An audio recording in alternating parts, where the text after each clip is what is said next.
I'm Lisa Berry. Arlene Schofield. My name is Shireen Snow. My name is Carla A. Mouse. Diana Camuto. This is Christine Dunford. I'm Me Eden. Caroline Macy. This is Walker Fannin. I'm Camille Dixon. I'm Sarah Dates Woodham. My name is Linda Preston, and you're watching the Keith Andrew Network.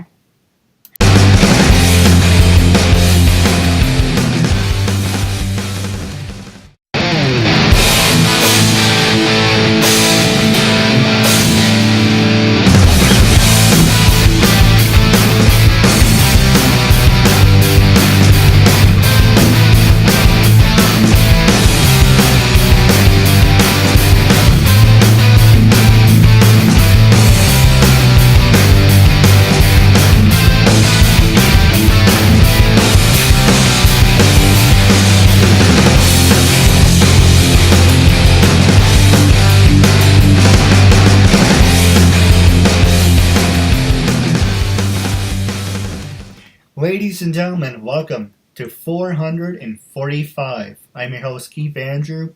Along here is the talented and beautiful Lezlie Cohen. I just want to say thank you for being a guest on my talk show. Well, thank you very much. It's an honor and a privilege to be on it. I appreciate it. Thank you. Oh, the honor is all mine. Yeah, you supporting a good cause, making a new friend out of it. And for people who want to know the point of my talk show, the whole point of my talk show is to show people that even with having a learning disability, I can still amount to something. And at the same time, I'm able to turn myself into an example for people out there dealing with any types of learning disabilities and disabilities. But you should never give up, and you should prove people wrong. Prove to them that labels do not dictate who you are and who you're going to be, and you should prove to them you can break the labels. So hashtag break the labels. That being said, it's going to be half hour, 37 minutes of your time, normal conversation. You can ask me anything you want. And hey, supporting a good cause, making a new friend out of it. And with that being said, what can you tell us about yourself? Oh, thank you. Well, I pretty much am starting like a whole new chapter of my life. I was born and raised in Chicago, and I really actually did want to be an actress. As far back as I can remember, I would actually pretend like I was winning an Academy Award and all this other stuff as a little kid. But my parents actually were both in the business. My father was a writer, director, and a producer of commercials. And my mother was also an actress, but she was really a lot into theater. She did a lot of stage productions. And so I did do a little bit of theater, and I told them that I really did want to pursue being an actress. And they both told me they did not want me to get involved in it because it's a very tough life, and they didn't want that for me. So I was a good little girl, and I listened to them. I listened to them. And I pretty much just ended up getting married and had a couple of children. I've got a daughter who actually just recently got married. Congrats. And my son just recently graduated from college. So a lot of things happened in 2017. But I found myself, I was married for 30 years, and I actually ended up getting divorced. It was actually my choice. And I just felt like I really needed to just start a whole different road, you know. I have a deep love for cosplay, and if some of your viewers don't quite know what cosplay is, it is basically just dressing up in a costume, whether it be a Disney costume, Star Wars costume, can be a lot of different things. And a lot of times we go to conventions, like, science fiction conventions. There's so many of them now. Whoever would have thought that being geek would have eventually evolved into what it's evolved into, and that it rocks. It's like there's so many people that just love it now. It's like the thing to be, So I do a lot of that type of work. Actually, with the whole cosplay thing. And actually, way back in the day, in 1977, when Star Wars first came out, since I'm actually fairly close to Carrie Fisher's age, I actually made my Princess Leia costume. And a lot of people thought I looked so much like her that they actually had me. I actually got a lot of work out of it. I did a lot of parades, and I mean, I was doing cosplay before there really was cosplay. So I did a lot of parades, and even got to host a TV show in Chicago, a local TV talk show. And I actually got to interview Mark Hamill, Carrie Fisher, and Harrison Ford. Thank heavens, I did not know at that time. Star Wars had only been out for 2 weeks. So thankfully, honestly, I'm glad that I did not know what was going to become of Star Wars. I probably would have just been so nervous I wouldn't have been able to do it had I known at that time. Right? Just back then, it was just something that was, a popular movie, just like any other popular movie, So, but yeah, I really got to do a lot of things with that. So one of the things, actually, in with what your show is all about, one of the most heartwarming experiences I had being Princess Leia was when I was at that time it was a huge Star Trek convention that was held in New York. And I was invited to go to that, actually. And so I went to that. And I guessed as Princess Leia, and there were a group of young adults that were, of like special needs, and they had some people with them that were helping them to, taking care of them, and they absolutely just all of a sudden mobbed me. They just absolutely mobbed me. There must have been about 20 of them, I think, and their handlers were like, or the people that were trying to take care of them, were trying to pull them away from me. They were like, oh my gosh, we can't have this, but I stopped them. I said, it's all right. It's perfectly all right. And they were all wanting to touch me and talk to me. They wanted to know where Luke was, where was Han, and so I did. I took a moment and I talked to all of them, and I explained that, Han was working on the Millennium Falcon, and that, Luke was actually with him, helping him. So I have never forgotten that. This was back in 1978 that this happened. And in all honesty, I've just never, ever, it's actually one of the highlights of my life, because they looked at me. They, obviously, they really, truly believed with all their heart and soul that I was really Princess Leia. And that really just meant so much to me. It just, it's like, you can't even put it into words. You can't even really describe it. So afterwards, some of the people, that were helping them came up to me and really thanked me, for taking the time and for, talking to them and not just trying to, not acting at all freaked out or like, go away or something. But yeah, I really, really loved that moment. That was a very special moment to me. And now, now fast forwarding to what's going on today, I decided, since my children are grown and I'm on my own now, and I'm living in Atlanta. I live in a suburb of Atlanta, Georgia now. And it's like Atlanta's sort of like a little mini Hollywood. I really feel that now I'm pretty much living my life the way I really want to, which is pursuing acting. I am an actress, and I have done a lot of, I'm much more into TV and film, though. I'm not doing theater.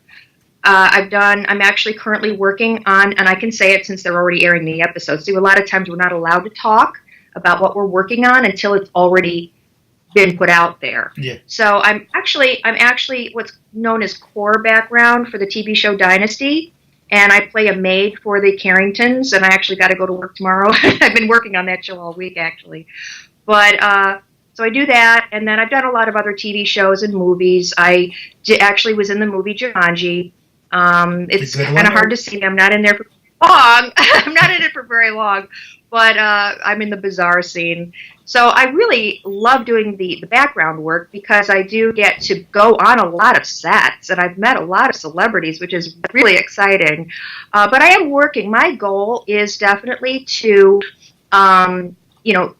get real, speaking parts on TVs and movies and stuff like that. I have no aspirations of becoming a big celebrity, nothing like that. But just to be able to be a working actress is what my goal is. Now, as far as the cosplay goes, I'm very active in that community as well. I love Dragon Con. That is the highlight of the year for me.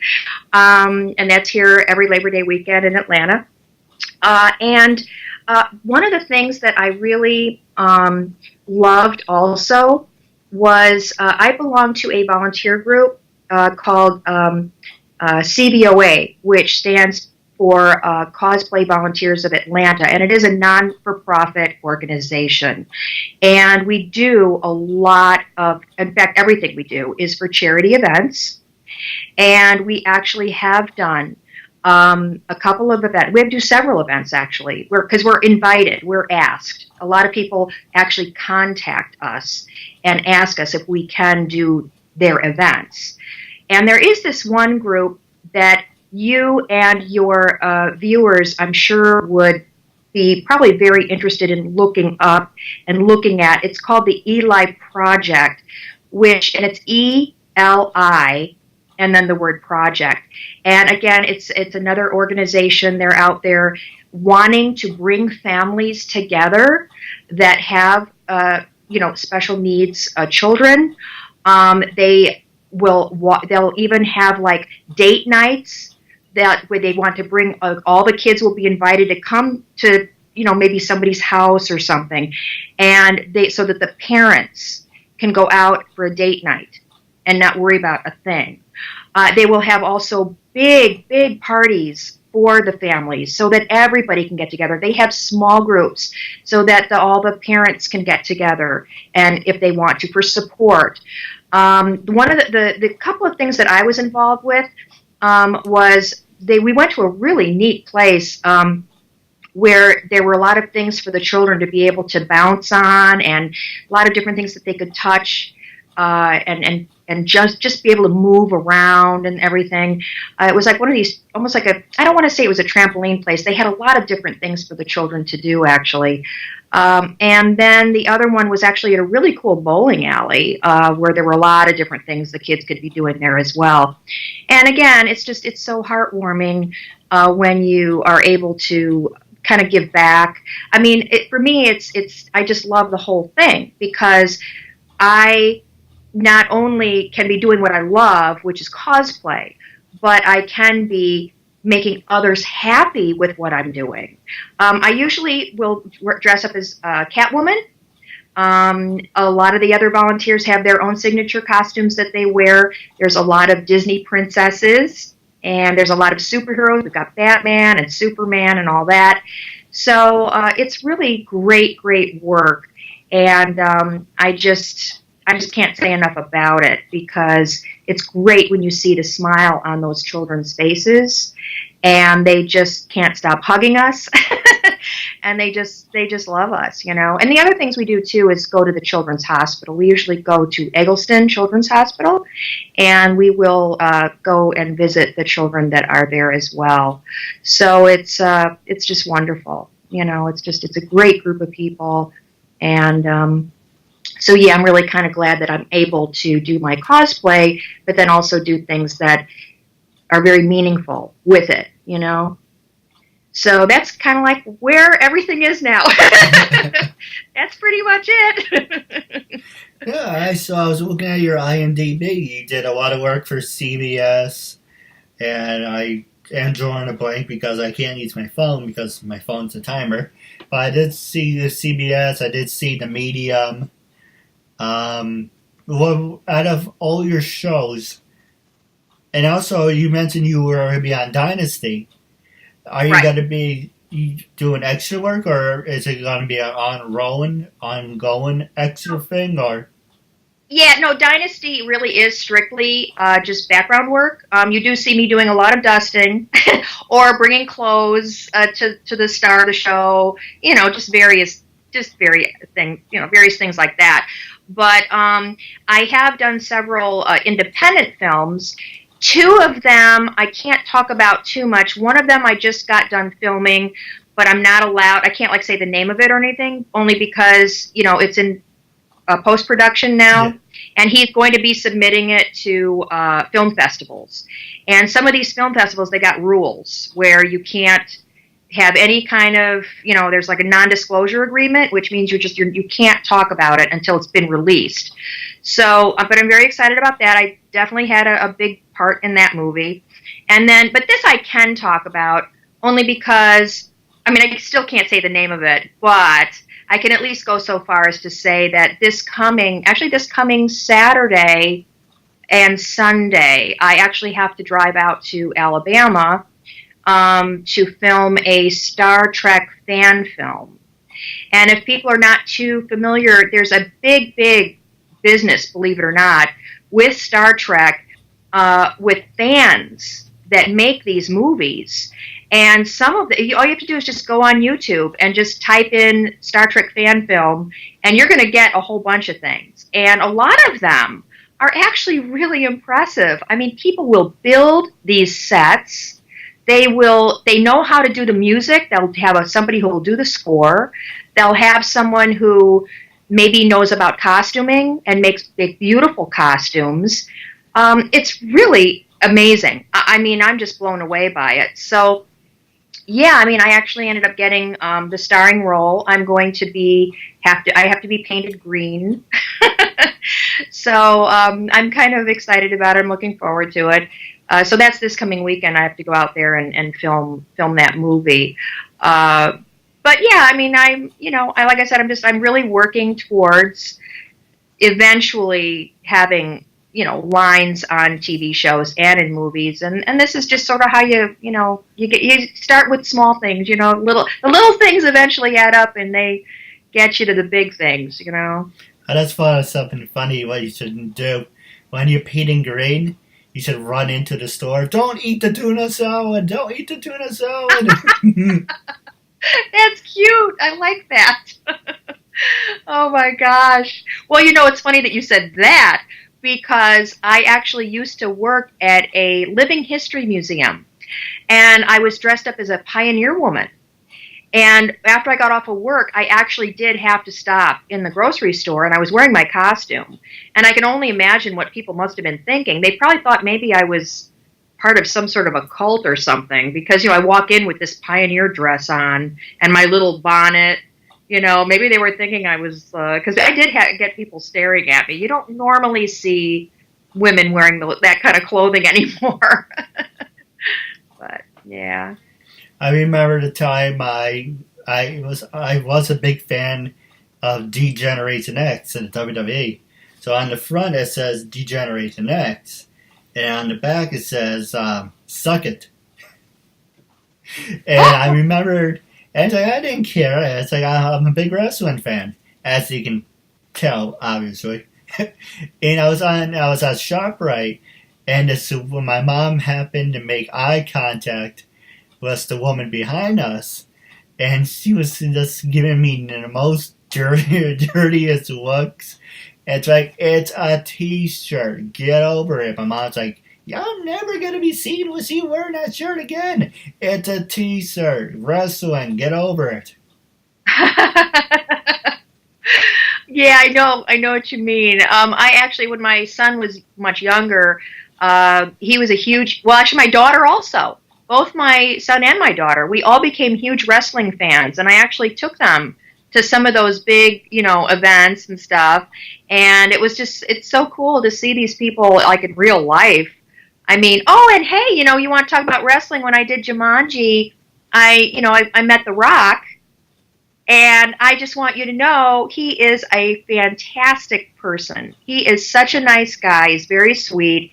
And wow, he's got like muscles on muscles. He's a big guy. But yeah, I can't say enough about Dwayne Johnson. He's a very, very nice man. He is. He's great. Yeah, every time I work in I won't tell you the name on air, but I can tell you afterwards. I work in a toy store, and they always play that song from The Rock. It's like, I get it, he's The Rock, you like hearing him sing. It's from the Hawaiian movie that he did, Moana. Yes, he did, yes, right. That, yeah, I know, it's like my mind went blank. What was the name of that movie? Mona or Mulan? Not Mulan. I don't know. But it didn't begin with an M? Wasn't it Yes. Mona? Or And he's something like the that. guy, he's like a Hawaiian guy, and he has muscles, and when he flexes, he has like little people running around. I know. I love that movie. I love that song. It's a great song. Yeah. That's Yeah, he really did good. Yeah. And then there's this other one I was going to tell you about, like another funny story.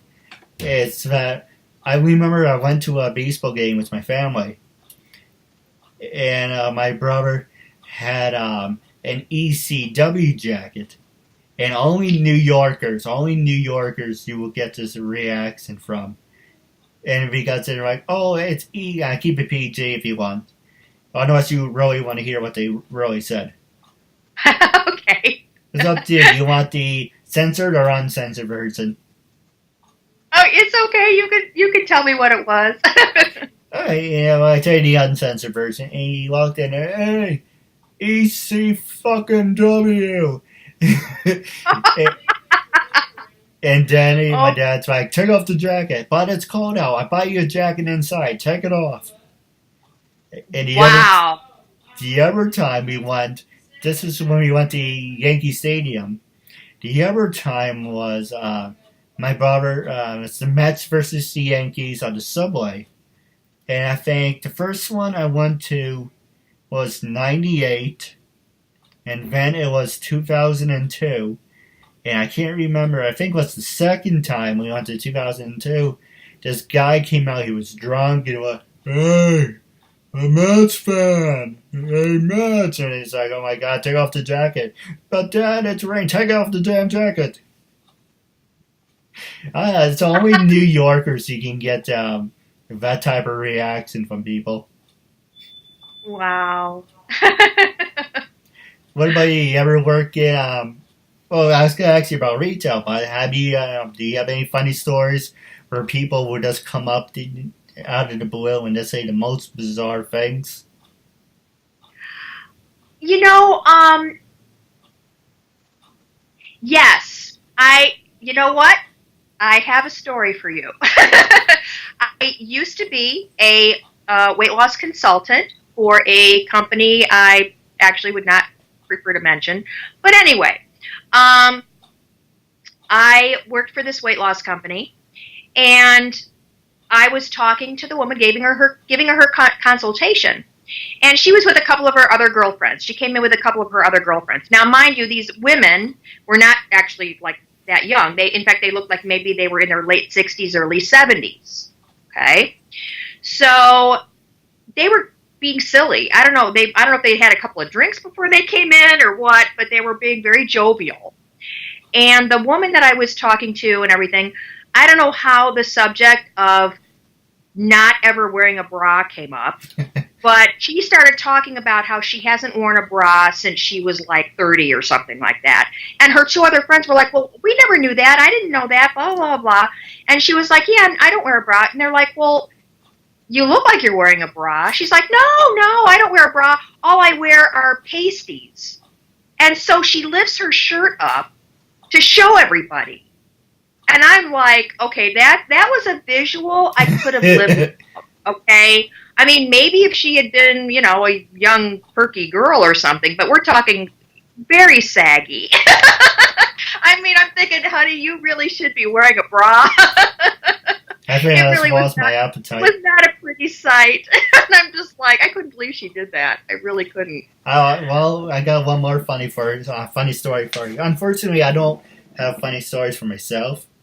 But I remember we were watching it's called WWE now, but at the time it was the WWF Royal Rumble 2000. And one thing I liked about the Rumble, it's always around my birthdays in January.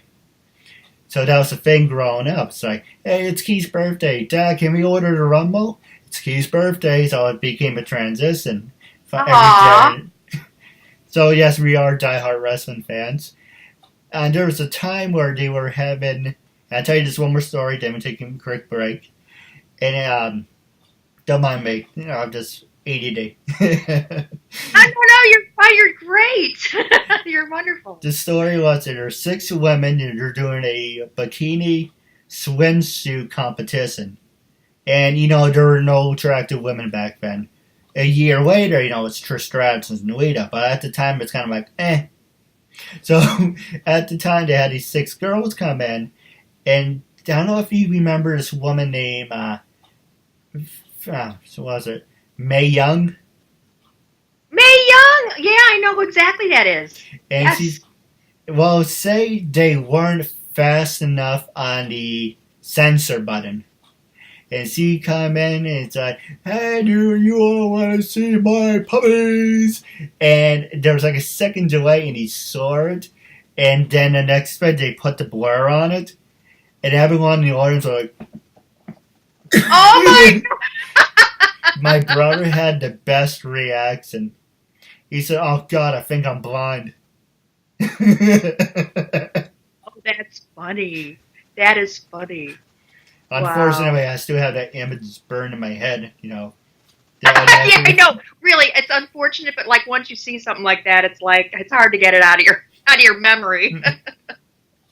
So we're gonna take a quick commercial break, and when we come back, I'm gonna pass the show over to you. It's the last 12 minutes left. Me, Mark Medley. Hi everybody, this is Mark Neely. Barry Papick. This is Peter Bruno. My name is Kyle Collier. This is Julio Santiago, better known as Dynamite. I'm Richard Epcar. Orange Chow. This is Kerrigan Mahan. This is Golder. And we both support Keith Andrew. My name is Ron Wasserman, and I am supporting Keith Andrew and what he is doing, and you better do the same, or I'm gonna come kick your ass.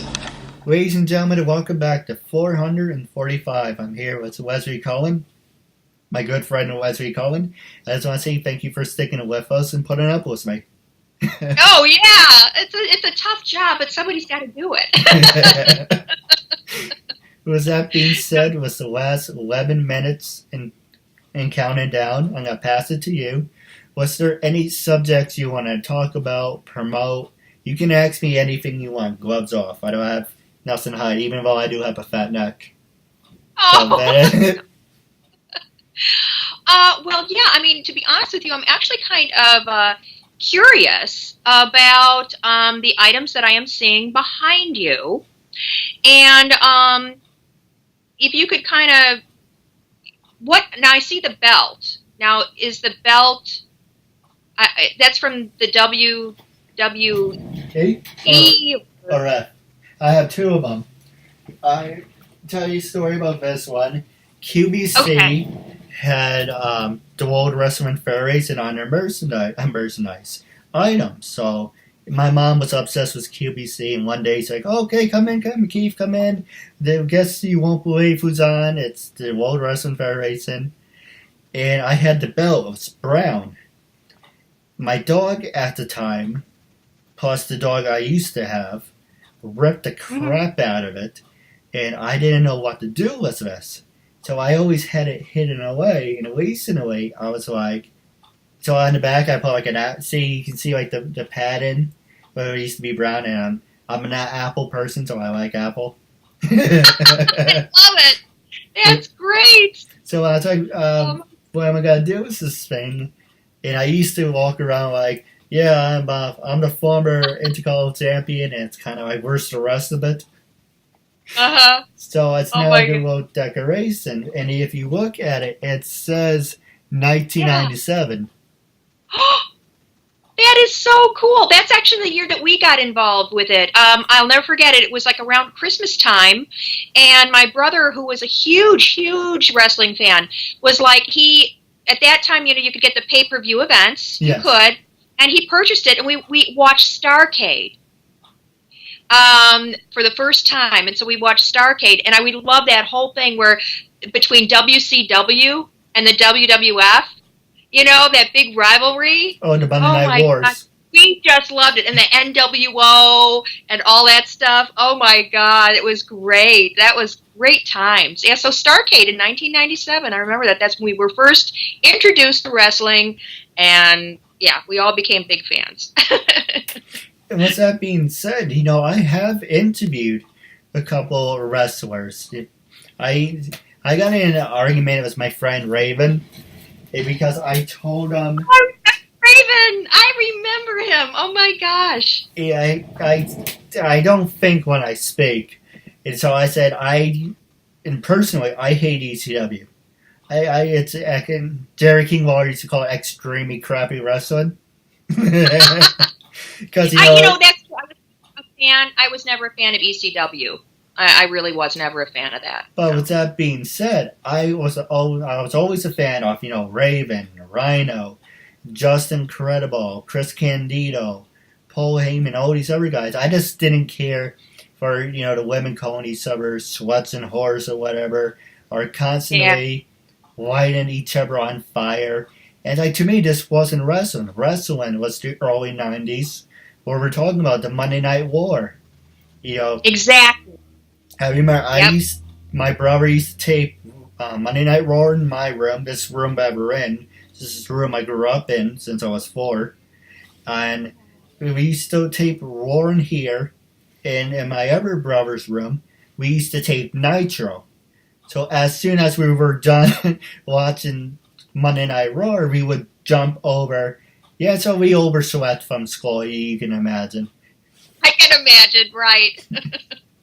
But that was the golden age. Now it's, yes, the women are beautiful now compared to back then. But, it's kind of like, I don't know, I don't play video games like I used to anymore because when I started my talk show, my focus kind of shifted over to there. And I used to play with my wrestling toys, but my hands got a little too big. And I felt like I'm 20 years old and I'm still playing with toys, and this is ridiculous. But I got Raven annoyed because he said, I don't understand you. It's like, what do you mean? You said you hate and you don't like ECW. Yes. Then why are you interviewing ECW wrestlers? And I said, one, I like meeting new people. I like, extending my hand to people in friendships. And just because personally I don't like a federation, that doesn't have to dictate I'm going to boycott every single person from ECW. I became friends with Raven, Justin Credible. Well, a lot of people were on other... they all kind of ran around in the same circles. You know what I'm saying? They would be on ECW for a while. They would be on WCW for a while. They would be on WWF for a while. I just remember they would all kind of be running around in all the different ones, Right. So, yeah. I admit there are some wrestlers that I did meet, and they are assholes. Because and going on the record, I do not pay people, period. And even if I really want someone on my show, I feel like I'm bribing them. It's like, okay, I give you $50 to be on my show. But you're not doing it because you want to support my cause. You're just doing this to say I have Sucker and I have ATM, you can get a payday. So I don't pay people, period. And so I got people who actually blocked me, a couple of wrestlers, because I refused to pay them to be on the show. And I said, you're missing the point. And not to complain to you, but I got Raven, Justin Credible, Angel, Ernest the Cat Miller. I got Vince Russo. I got Jet Jarrett. I got really nice. The brother of Macho Man Randy Savage, Randy Pablo. Aww. I'm working on getting part 2 with him. See, Randy Pablo. I lost a lot of respect for George the Animal Steel. Basically, it's a long story about that. I told him at the time, and the highlight of that was, I told him about my show. He said, I like the concept, I do it. And I said, well, the theme of the show is uncensored because, I liked how Monday Night Raw is brought to you by Snickers and Hershey's. So I'm paying for the Keith Andrew Network name. And I was like, well, why not do... the Keith Andrew Network presents Uncensored. That's when I first started my show. Make a long story short. Then I did it over. Long story. And I said to him, it's going to be uncensored. And he said no. I said, okay, well, can I still extend my hand to you in friendship? Can we still be friends at least? Can we stupid, like a camaraderie or something? He said, no. And I said, well, what is your problem? Because you're being unreasonable. He said, I'm going to say this once to you, and then I'm going to hang up on you. No. And he asked me again, I'm going to tell you to go blank yourself. And I was like, you know what, pal? Whatever you want to call yourself, there's the door. And I was never a fan of yours anyway. Just because my show was uncensored. He said he didn't want to do the show because he was a born-again Christian. And I said, that's fine. I have Jewish people on. I have Christian people on. I have Muslims. Everyone's welcome to be on the show. And he said, that's not the point. I said, okay, what is your point? I don't want to do a new interview and use you for an example. Like I used a couple profanities when we used in the funny story. I don't want to be associated with somebody like that. And I'm like, oh, wow! So I was like, you know, whatever. Whatever. It's not my karma. No, exactly. It's not. Oh my gosh. You know, it's just, what makes, I don't know. The world is full of all different kinds of people, right? It's true. Oh my gosh. Yeah, makes the world go round, I guess.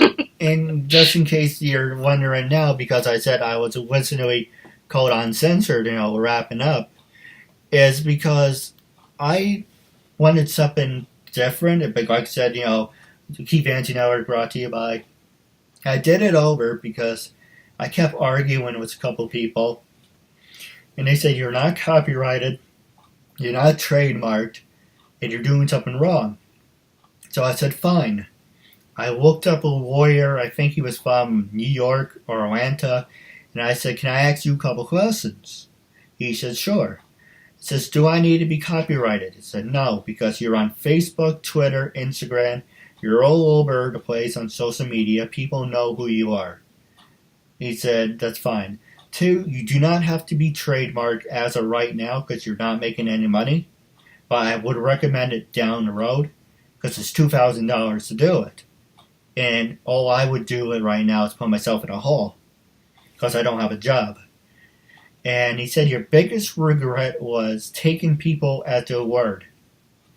So I have 5 binders filled of these of 100 people that says, for an example, I have, a permission form. I tell you what the show is about. I explain what it is, and you agreed, and also I number it too, so I know what number I'm up to. And you agreed to let me use it. Unfortunately, when I first started 4.5 years ago, besides doing the phone interviews too, that's another stupid thing I did. I was taking people at the word, and I was doing a video-wise. Oh, before we get started, going on the record, do I have your permission to do the interview? And they would say yes. And it's like, how are you knowing they're really saying yes? How do you know you're not editing that from another part of an interview? So unfortunately, I got up to 300. That's what the belt is. I got to 300. I wanted to celebrate something. Could have gotten something like season 1, season 2, and stick it into my closet and you're never going to see it again. And I was like, I'm a wrestling fan. Why not get this? There you go. Show it in 1 second after I finish up. And it's pretty much, I did it over. I asked, permission forms. Do I have your right to use the interview? Some said yes, some said no. So I said, screw it. I took it all down. I'm paying for the KeithAndrewNetWork. That's what people are going to know me for. And you mentioned Uncensored. Yeah, yes, I do use it as a theme. But that's not the title of the show. So thanks to you, we're up to 444, and this is what I got out of it. I bought myself my family likes to make fun of me for this because you don't buy yourself a trophy. Trophies are something that's given to you. So the joke is I'm going to title it on my book, Trophy for Me, or Trophy for Myself, or whatever. So it's so custom made, I kind of messed it up. I told them I wanted this part to be glass. Right. Unfortunately, you can see it's kind of like starting to peel. Yes. And I told him I don't want that to happen. I want it to be nice. It's $200. I don't want a piece of crap. So I said, oh, you can always fix it.